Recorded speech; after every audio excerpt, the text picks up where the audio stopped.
Nagsimula ang Chapter 48 ng The Continent at Succession Contest Arc sa ikawalong gabi ng paglalayag ng Black Whale patungong Dark Continent. Ibig sabihin, isa muli itong kabanata na nagaganap sa nakaraan, sapagkat ang Chapter 47 bago ito ay nangyayari na sa ikasyam na araw ng paglalayag. Ipinakita ang Room 1004 o ang silid kung nasaan ang ikaapat na prinsipe. Mababasa natin ang dialogo ni Teta na naglalahad ng instruction kay Chernik ukol sa paggamit ng Zetsu.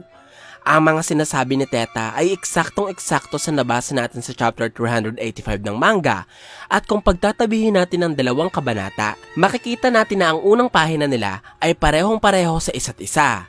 Kaya, mapapagkamalang inulit lamang ang kabanata. Pinaliwanag ni Teta kay Chernik ang Zetsu at inutusan ng babae ang prinsipe na ipikit ang mga mata at manatili sa estado ng Zetsu sa loob ng 1 oras. Sinunod ito ni Chernik. Ipinikit niya ang kanyang mga mata at isinarado ang kanyang aura nodes.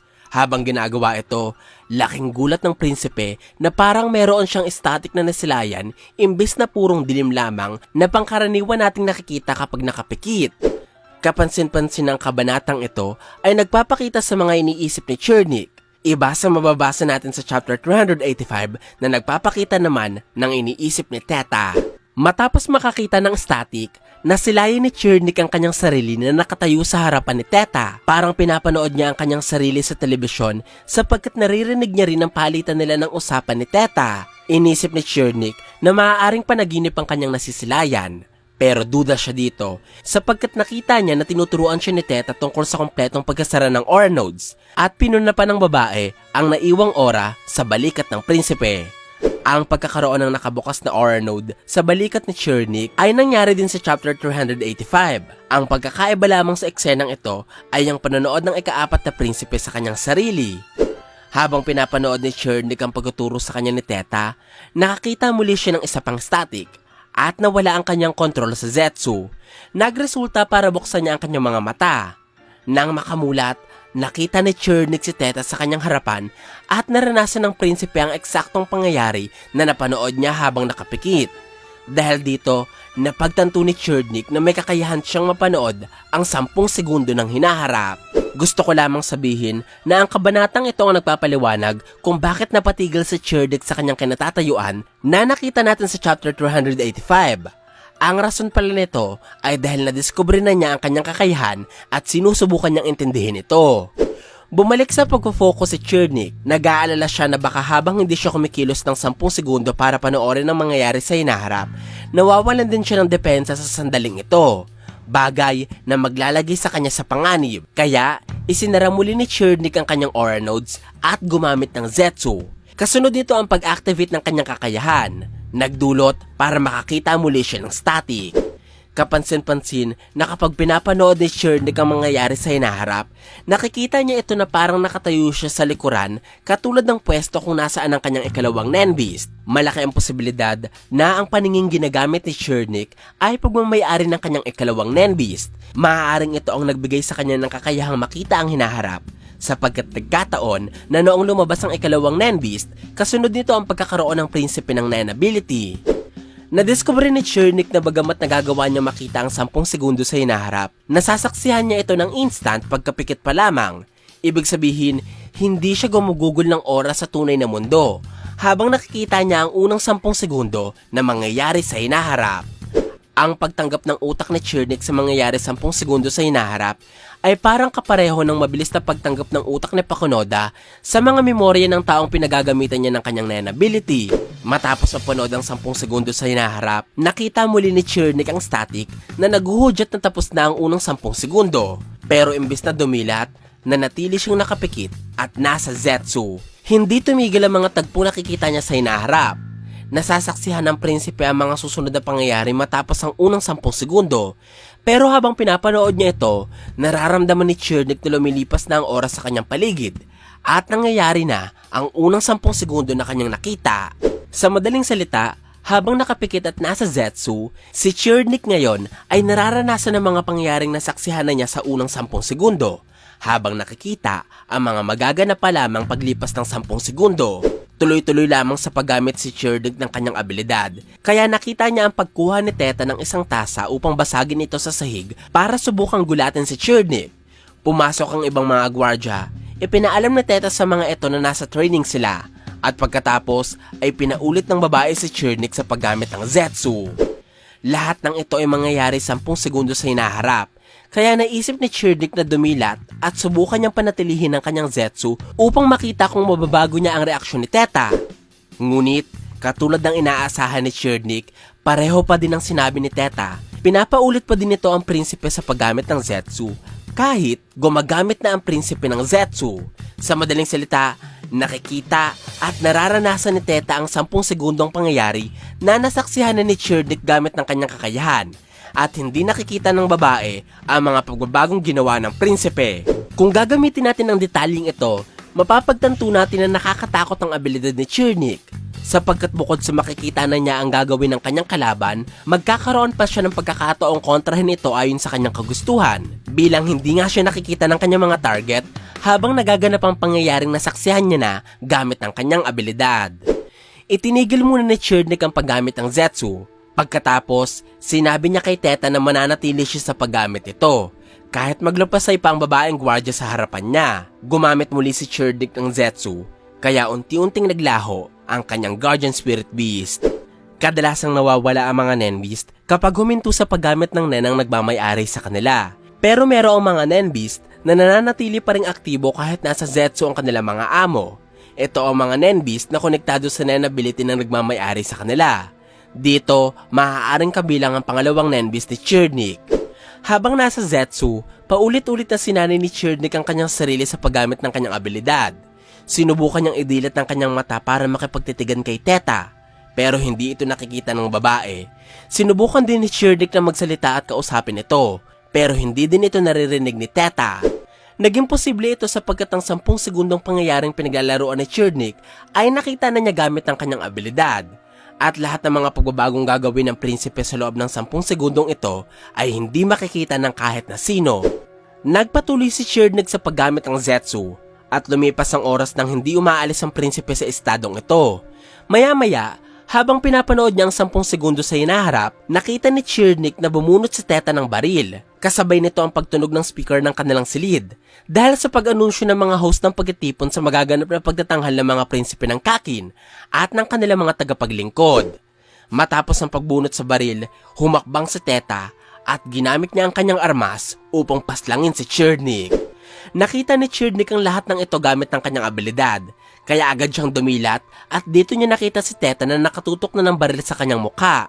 Dulot nito, napatalon si Chernik at napaupo sa sahig. Naalala niya na hindi nakikita ni Teta ang pagbabagong ginagawa niya sa loob ng 10 segundo, kaya sa paningin ngayon ng babae, nakatayo pa rin si Chernik sa kanyang harapan at malaya siyang tapusin ng prinsipe. Ang nakikita natin ngayon ay ang point of view ni Chernik.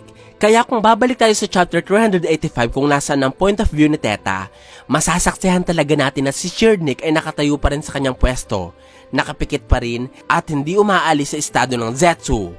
Pinaputok ni Teta ang baril.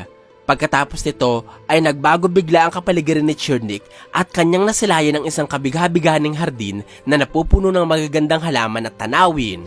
Alam kong hindi nyo pa rin nakakalimutan na ang pangyayaring nakikita ni Chernik ay hindi resulta ng kanyang abilidad. Dulot ito ng Nen ability ni Melody. Matapos mapagtanto na sa ibang Nen user nagmula ang malaparaisong kapaligiran, napangiti si Chernik dahil sobra palang nakakatuwa ang mundo ng Nen. Pagkatapos nito ay lumipas ang ilang sandali at pumasok ang ibang gwardya ni Chernik upang tutukan ng baril si Teta.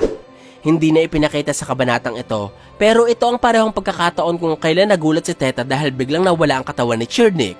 Ang hindi niya alam ay wala siyang prinsipeng binaril sapagkat nagawa na ni Chernik na maiwasan ang pangyayari. Nang dadakpin na ng ibang gwardya si Teta, nagsalita na ang ika-4 na prinsipe at sinabi niyang kasama sa training ang narinig nilang pagputok ng baril. Nagulat si Teta sapagkat hindi alam ng babae kung paano at kung kailan nagpunta si Chernik sa kanyang likuran. Ang kaganapang ito nagsasabi sa atin na lahat ng pagbabagong gagawin ni Chernik sa loob ng 10 segundo na nasaksihan na niya sa pamamagitan ng kanyang Nen ability ay hindi makikita ng kanyang mga biktima hanggat hindi pa tapos ang 10 segundo. Malalaman na lamang nila ang pagbabago matapos ang sandaling ito. Ibig sabihin, kung susunugin ni Chernik ang buong silid kung nasaan sila sa loob ng 10 segundo na nasaksihan na niya, hindi ito mararamdaman o makikita ng kanyang mga biktima. Malalaman na lamang nila ito kapag tapos na ang 10 segundo kung kailan malaki na ang apoy at nasusunog na sila. Napansin ni Chernik ang pagkagulat ni Teta noong nagsalita siya at nalaman ng babae na buhay siya. Sinabi ng prinsipe na tatanungin niya mamaya si Teta kung bakit sinubukan itong patayin siya. Sa puntong ito, bumagsak si Teta sa kinakatayuan. Matatandaan na nangyari ito dahil inatake si Teta ng guardian spirit beast ni Chernik. Ipinakita muli ang isang buong pahina na nabasa natin sa chapter 385. Sinabi ng mga gwardya kay Chernik ang nakita nilang napakagandang hardin na pumigil sa kanila para makakilos at makapasok sa silid ng prinsipe. Naniniwala ang mga gwardya na dahil ito sa musikang nilikha ni Melody, kaya inutusan ni Chernik ang kanyang mga tauhan na imbitahan si Melody sa kanilang silid. Ipinagpalagay natin noon ang gustong kausapin ni Chernik si Melody dahil inakala ng prinsipe na tumulong ito sa kanya para magamit ang kanyang Nen ability. Pero mali pala tayo dito. Ang rason kung bakit gusto makausap ni Chernik si Melody ay maaaring dahil mas gusto niya pang maintindihan ang mundo ng Nen. Tiningnan ni Chernik si Teta habang inilalabas nito ang kanyang mga gwardya sa silid. Mistulang hindi niya muna ito pinagtuunan ng pansin sapagkat mas gusto niyang isipin ang kanyang bagong kakayahan. Inisa-isa ni Chernik ang lahat ng nalalaman niya sa kanyang Nen ability. Ayon sa prinsipe, kapag pumipikit siya at pumapasok sa estado ng Zetsu, nagagawa niyang makita agad ang unang 10 segundo na mangyayari sa hinaharap. Kapag hindi siya dumilat matapos ito, makikita niya ang susunod na 10 segundo habang nararamdaman at nararanasan niya ang unang 10 segundo na kanyang nasaksihan. Sinabi ni Chernik na kailangan niyang bawasan ng oras na ginugugol niya sa pagpasok sa Zetsu at kailangan niya din mas patagalin ang pagpapanatili nito. Sa huling parte ng kabanata, sinabi ni Chernik na sa oras na makontrol niya ang kanyang Zetsu at maging bihasa sa paggamit ng kanyang Nen ability, hindi lamang niya may papanalo ang succession contest, mapapagharian din ni Chernik ang buong mundo. Sinabi ko sa inyo noon na merong kapangyarihan sa Jing na makita ang hinaharap o maglakbay sa oras. Ang isa sa mga detalye ng kwento na ginamit ko para suportahan ang teoryang ito ay ang pagkakaroon ni Chernik ng kapangyarihang makita ang hinaharap at baguhin ang kalalabasan ng kapalaran. Sa madaling salita, kung ang isang baguhang Nen user na kagaya ni Chernik ay merong ganitong ka-espesyal na kapangyarihan, hindi malabong mangyari na may ganito ding abilidad si Jing. Kaya, lumalabas na ang Nen ability ni Chernik at ang pinaniniwalaan kong kapangyarihan ni Jing ay halos magkatulad. Sa pag-usad ng kwento, siguradong makakatapat ni Chernik si Kurapika.